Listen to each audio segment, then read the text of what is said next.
And I know we're going to spend some time on this next subject, but for the United Motorsports moment of the night, obviously, it's got to be Austin Forkner's crash. We got some tape on here. And before we break it down and give our analysis, Aaron, if you could just run it here. So you see, Go. this is yeah. I mean, from you watched the broadcast, RV. Like, Yeah. what was your initial thought? Were you like? I mean, you never expected him to do something like that. I'm not guessing, but did you? I mean, like, yeah. What do you think of it? I mean, yeah, it's terrible to see. Shows you how gnarly this sport is. But I think he rushed that rhythm section, and what I mean by rushed is he came in with really good speed. He came in hot. He wheelied over that single, and then you basically quad over the top of that. And that rhythm section, like when we started the show, it really gave a lot of dudes trouble. Throughout the qualifiers and the main events, and he tagged it, and my personal belief is he wasn't ready for it. Like, he wasn't aware that he was going to case it that bad, and that's why I think you saw his body and weight transfer, and he wasn't able to keep up with when it threw his body forward. I think we have a replay of Hunter casing it also. Aaron, if you want to run that right now, that he was able to, he knew that he was going to case it. He was ready for it, and he kind of breaks and sucks it up and only goes double, triple into the turn. We're watching right now in slow mo. He cases it probably worse, a little bit more inside, but he was aware of him coming up short and hanging the rear wheel on it. And Austin, about the same, but I don't think he was aware that it was going to be that catastrophic, right? And I think Yeah. that's one of the, as that makes a great rider and a good rider, is knowing not the consequences, but what can happen in a scenario like that.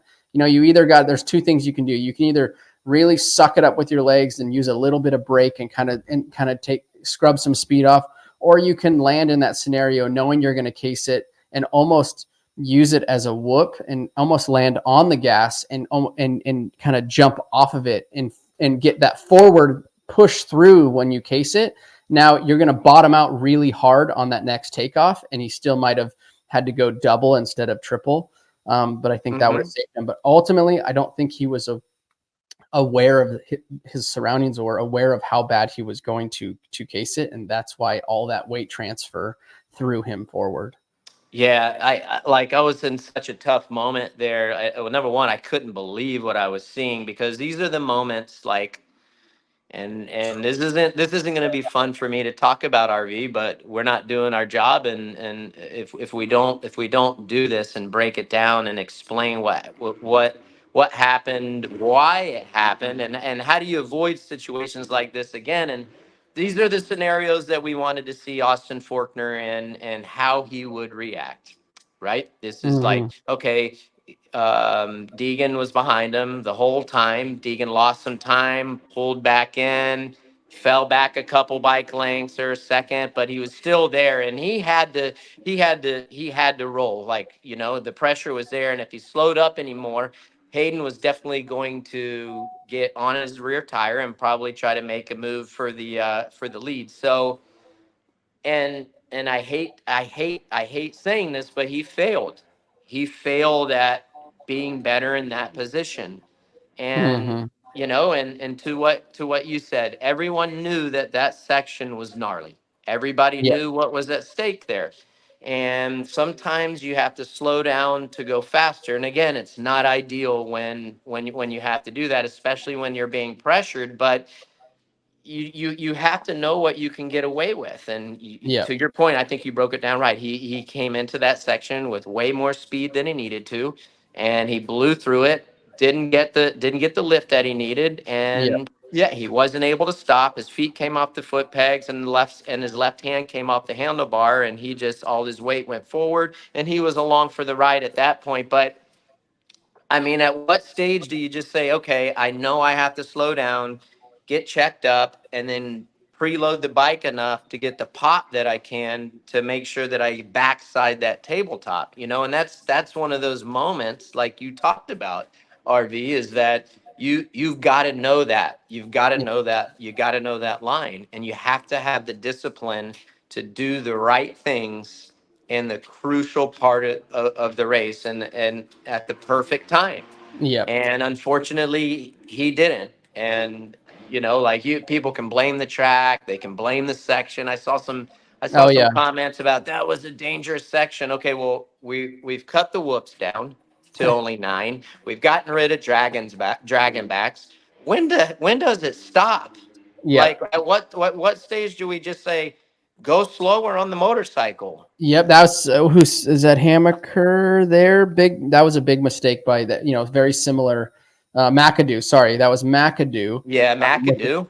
with a Yep. very similar. That rhythm section caught people out all day, and that was a very and why I say it. You saw video, you saw it over and over and over, it catching guys off guard. And when you walk the track and or after practice, when you're seeing that, like that is something that you have to be aware of. Like um, I can always remember Randy Lawrence and Eldon. We'd go to Phoenix, for example, and Phoenix always the track was one of those tracks that could catch you off guard. There was always the dirt specifically could catch you off guard, and certain rhythm sections. It seemed the way they built the tracks during that era of when I was racing, there was very uncharacteristic mistakes can happen to and that was to me that was a pretty straightforward rhythm section. Yep. But guys were coming in because of the long straightaway kind of coming in, and then they had to wheelie over that roller. Judging your closing rate into that takeoff is one thing that I think made it tough for those guys. But look, we're racing Supercross. This is the highest level of two-wheel motorsports on dirt.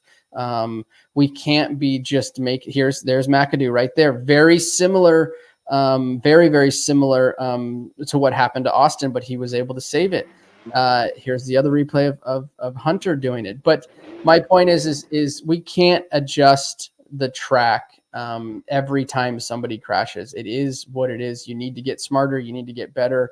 I even saw somebody like, how can we have concrete still on the side of the track? Well, what do you want there? I mean, Monster Cup, I did something very similar to Austin when I landed out on the flat. I'd missed the Joker lane, landed on the flat.